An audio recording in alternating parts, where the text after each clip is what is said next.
so glad you joined me tonight. We are going to read Moby Dick, and tonight it's going to be Chapter 1. Chapter 1, Loomings. Call me Ishmael. Some years ago, never mind how long precisely, having little or no money in my purse and nothing particular to interest me on shore, I thought I would sail about a little and see the watery part of the world. It is a way I have of driving off the spleen and regulating the circulation.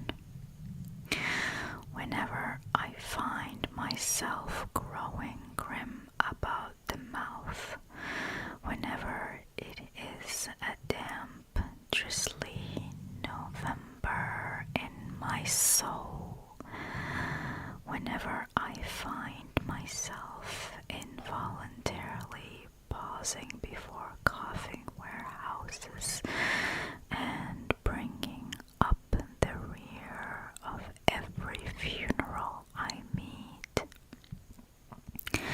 and especially whenever my hypos get such an upper hand of me,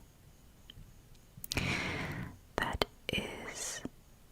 it requires a strong moral principle to prevent me from deliberately stepping into the street and methodically knocking people's hats off, then I account it high time to get to sea as soon as I can. This is my substitute for pistol and ball. With a philosophical flourish, Cato throws himself upon his sword. I quietly take to the ship. There is nothing surprising to this. There is nothing surprising in this. If they but knew it, almost all men in their degree, sometime or other, cherish very nearly the same feelings towards the ocean with me. There now is your insular city of Manhattoes, belted round by wharves, as Indian isles by coral reefs. Commerce surrounds it with her surf. Right and left, the streets. Right and left, the streets take you waterward. Its extreme downtown is the Battery, where that noble mole is washed by waves and cooled by breeze, which a few hours previous were out of sight of land. Look at the crowds of water gazers there. Circumambulate the city of a dreamy Sabbath afternoon. Go from Coraller's Hook to Kuntensee's Slip. I'm sorry, I'm dyslexic. And from thence by White. It's time to flip the page. And from thence by White Hall northward, what do you see?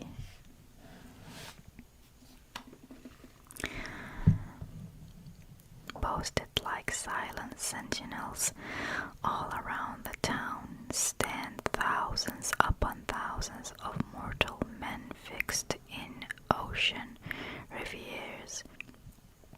Some lean against the spiles, some seated upon the pierheads, some looking over the bulwarks of ships from China, some high aloft in the rigging, as if striving to get a still better seaward peep.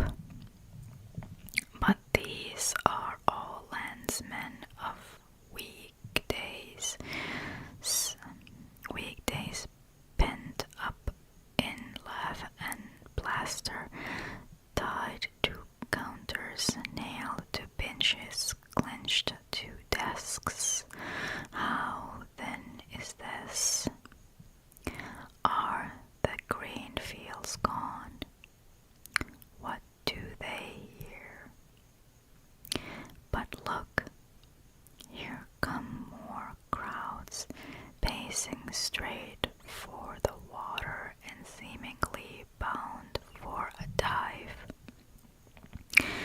Strange, nothing will content them but the extremest limit of the land, loitering under the shady lee of younger warehouses will not suffer. No, they must get just as nigh the water as they possibly can without falling in, and there they stand, miles of them, leagues inlanders all, they come from lanes and alleys, streets and avenues, north, east, south, and west. Yet here they all unite. Tell me, does the magnetic virtue of the needles of the compasses of all those ships attract them? Once more, say you are in the country, in some high land of lakes. Take almost any path you please, and 10 to 1 it carries you down in a dale and leaves you there by a pool in the stream. There is magic in it. Let the most absent-minded of men be plunged in his deepest reveries. Stand that man on his legs. Set his feet a-going, and he will infallibly lead you to water. If water there be in all that region, should you ever be athirst in the great American desert, try this experiment. If your caravan happen to be supplied with a metaphysical professor, yes, as everyone knows, meditation and water are winded forever. But here is an artist. He desires to paint you the dreamiest, shadiest, quietest, most most enchanting bit of romantic landscape in all the valley of Sago. I think it's called Sago. I'm not sure. I'm sorry. What is the chief element he employs? There stand his trees, each with a hollow trunk, as if a hermit and a crucifix were within. And here sleeps his meadow, and there sleep his cattle. And up from yonder cottage goes a sleepy smoke, deep into distant woodlands winds a mazy way, reaching to overlapping spurs of mountains bathed in their hillside blue. But though the picture lies thus tranced, and though this pine tree shakes down its sigh like leaves upon this shepherd's head, yet all were vain, unless the shepherd's eye were fixed upon the magic stream before him. Go visit the prairies in June, when for scores on scores of miles you wade knee-deep among tiger lilies. What is the one charm wanting? Water. There is not a drop of water there. Where Niagara but a cataract of sand, would you travel your 1,000 miles to see it? Why did the poor poet of Tennessee, upon suddenly receiving 2 handfuls of silver, deliberate whether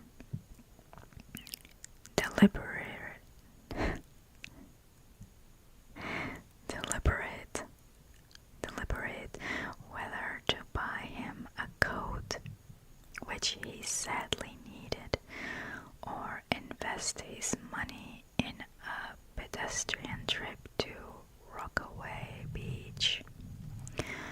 Why is almost every robust, healthy boy with a robust, healthy soul in him at some time or other crazy to go to sea? Why, upon your first voyage as a passenger, did you yourself feel such a mystical vibration when first told that you and your ship were now out of sight of land? Why did the old Persians hold the sea holy? Why did the Greeks give it a separate deity and make him the own brother of Jove? Surely all this is not without meaning, and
purse, and a purse is but a rag unless you have something in it.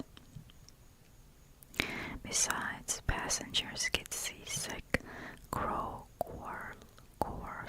quarrelsome, don't sleep of nights, do not enjoy themselves much as a general thing.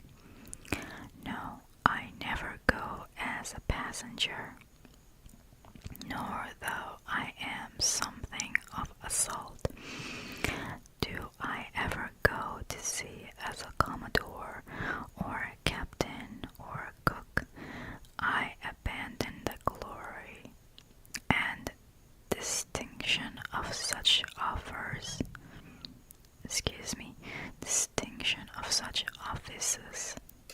to those who like them.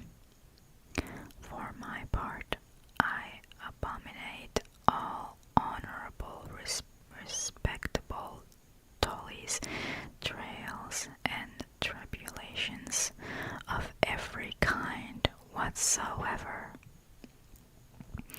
It is quite as much as I can do to take care of myself without taking care of ships, barques, brigs, schooners, and whatnot. And as for going as cook, though I confess there is a considerable glory in that, a cook being a sort of officer on shipboard, yet somehow I never fancied broiling fowls, though once broiled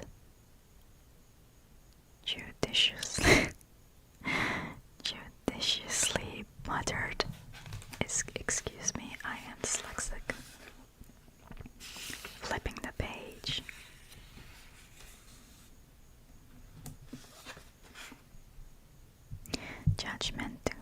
Judgmentically salted and prepped. There is no one who will speak more respectfully, not to say reverentially, of a broiled fowl than I will. It is out of the idolatrous doubtings of the old Egyptian upon broiled ibis and roasted river horse that you see the mummies of those creatures in their huge big houses, the pyramids. No, when I go to sea, I go as a simple sailor right before the mast, plumb down into the forecastle, aloft there to the royal masthead. True, they rather order me about some, and make me jump from spar to spar like a grasshopper in a May meadow. And at first, this sort of thing is unpleasant enough. It touches one's sense of honor, particularly if you come of an old established family in the land, the Van Rensselaers, the Rudolphs, or Hardys. I can't say this name, I'm so sorry. And more than all, let me find a comfortable spot. And more than all, if just precious to putting your hand onto the tar pot, you have been lording it as a country schoolmaster, making the tallest boys stand in awe of you. The transition is a keen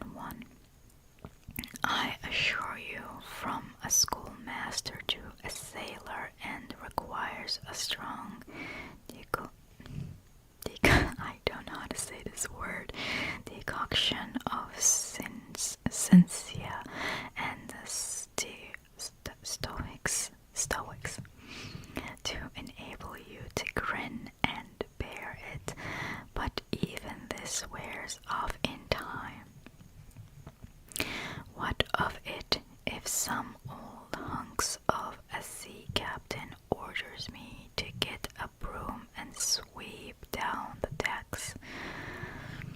What does that indignity amount to, weighted, I mean in the scales of the New Testament?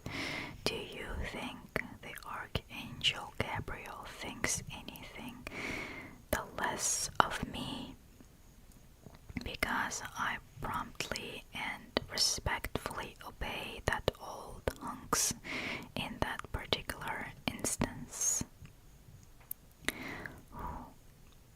Who ain't a slave? Tell me that.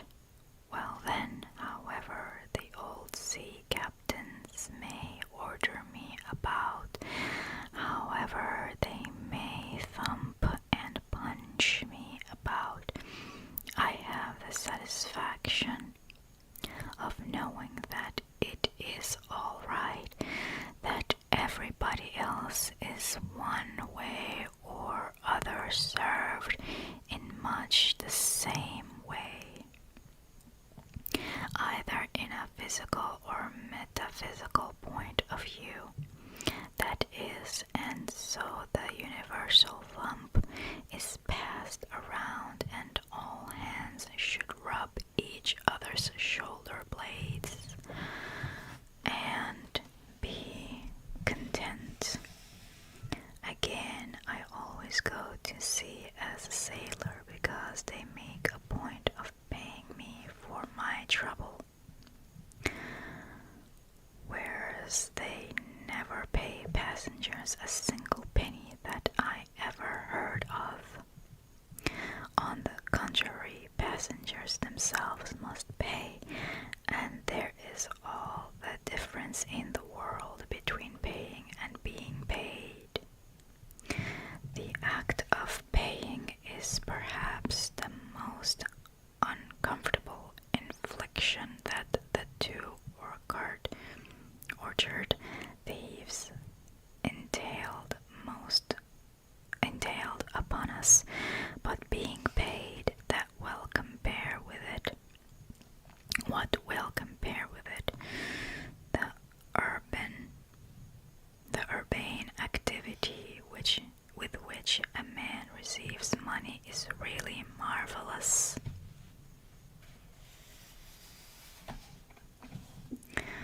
Considering that we so earnestly believe money to be the root of all earthly ills, and that on no account can a moneyed man enter heaven. Ah, how cheerfully we consign ourselves to prediction.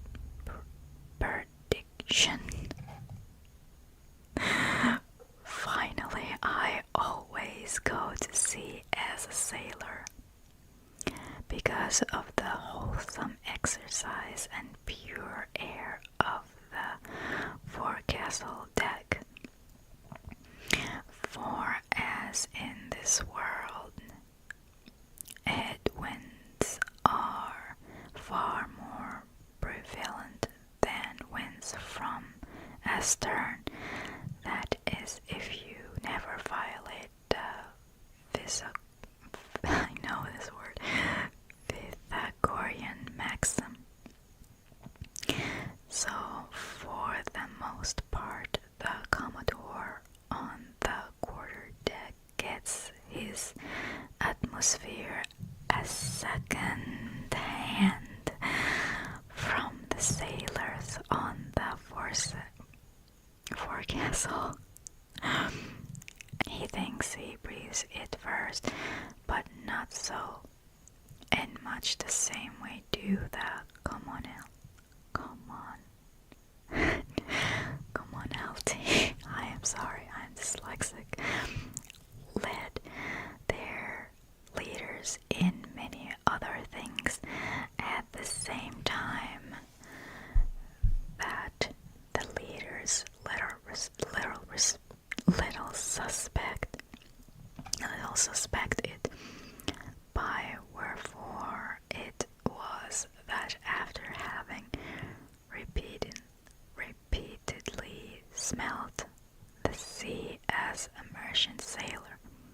I should now take it into my head to go on a whaling voyage. The invisible police officer of the fates, who has the constant surveillance of me and secretly dogs me and influences me in some unaccountable way. He can better answer than anyone else. And doubtless my going on this whaling voyage formed part of the grand program of Providence that was drawn up a long time ago. It came in as a sort of brief interlude and solo between more extensive performances. I take it that this part of the bill must have run something like this. Grand contested election for the presidency of the United States. Whaling voyage by one Ishmael. Bloody battle in Afghanistan. Though I cannot tell why it was exactly that those stage managers, the fates, put me down for this shabby part of a whaling voyage when others were set down for magnificent parts in high tragedies and short and easy parts in genteel comedies and jolly parts in farces. Though I cannot tell why this was exactly, yet now that I recall all the circumstances, I think I can see a little into the springs and motives which, being cunningly presented to me under various disguises, induced me to set about performing the part I did, besides cajoling me into the delusion that it was a choice resulting from my own unbiased free will and discriminating judgment.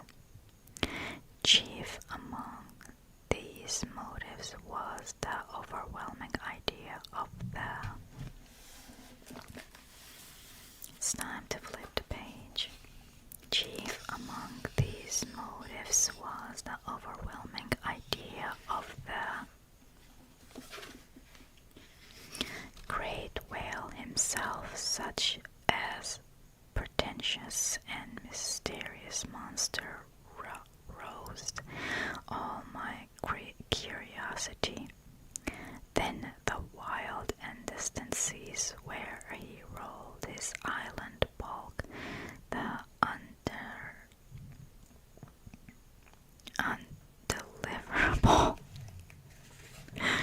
undeliverable nameless perils of the whale, these with all the attending marvels of 1,000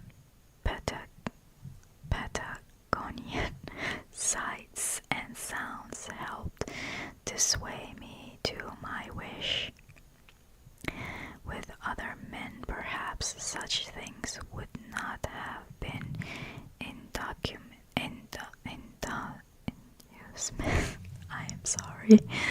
inducements, but as for me, I am tormented with an everlasting itch for things remote.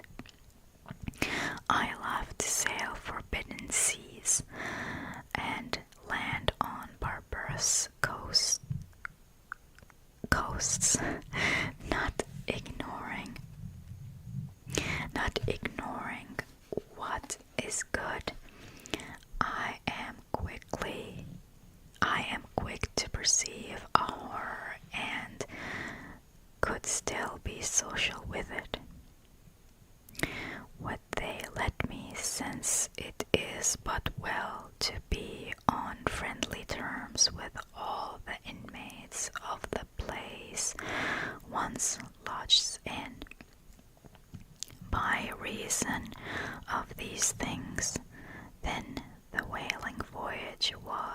welcome. The great floodgates of the wonder world swung open, and in the wild conceits that swayed me to my purpose, two and two,